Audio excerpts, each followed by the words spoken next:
Ուրեմն շնորհակալություն ենք հայտնում իմ նիմնիմի ոդքասթի բոլոր աջակիցներին Հայաստանում եւ արտերկրում,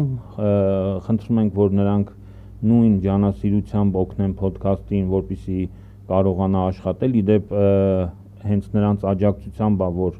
Նիկոլ Փաշինյանը հաջողության չի հասել, քանի որ ԱԱԾ-ն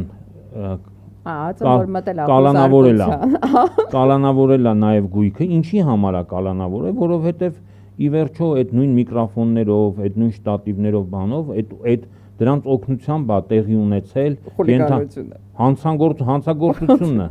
Այո, հիմա օրինակի համար, եթե վաղը մյուս օր Նիկոլ Փաշինյանը իշխանություն չունենա եւ ասենք թե կալանավորվի, ենթադրաբար կկալանավորվի, հաստատապես կկալանավորվի, ասենք օրինակ այդ վարչապետի աշխատասենյակի գույքը պետքա նույնպես կալանավորվի, որովհետեւ բոլոր այդ հանցագործությունները նա կատարել է, ասենք վարչապետի աթոռին նստած, համաձայն է Զառա։ Ես կարծում եմ պետքա օծել ընդհանրապես այդ աշխատասենյակը, այդ գույքը օծել, չարից ազատել ու շարունակել օգտագործել։ Այս մեթոդները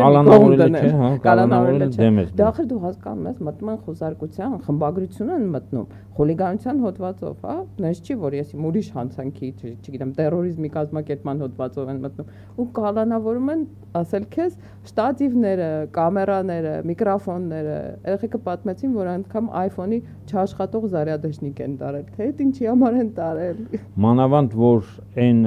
այդ խուլիգանությունը տեղի չի ունեցել ուղիղ եթերում, այլ տեղի է ունեցել գրառման միջոցով, այսինքն չէին կարող ասեին, թե մենք կալանավորում ենք մեղավոր են կամ աջակցել են հանցագործությանը։ Այո, մասնակից են եղել հանցագործության կատարմանը։ Իդեպ մի հետաքրքիր բան էլ մեզ ասեցին հաղորդման կազմակերպիչները, նրանք ասացին, որ YouTube-ը, որով հեռարձակվում է հաղորդումը, YouTube-յան այն ալիքը, որով հեռարձակվում է հաղորդումը,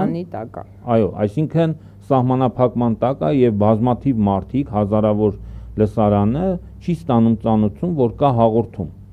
Ես վստահ եմ, որ դա եւս իշխանությունների միջամտության արդյունքում է։ Կարող է մի քիչ շատ ենք մենք ամենի բան անում, գերագնահատում իշխանությունների հնարավորությունները, բայց իրականում մենք կանրադառնանք նաեւ նրան, որ այսօրվա գործող իշխանությունը ունի արևմտյան երկրների եւ արևմտյան կառույցների աջակցությունը։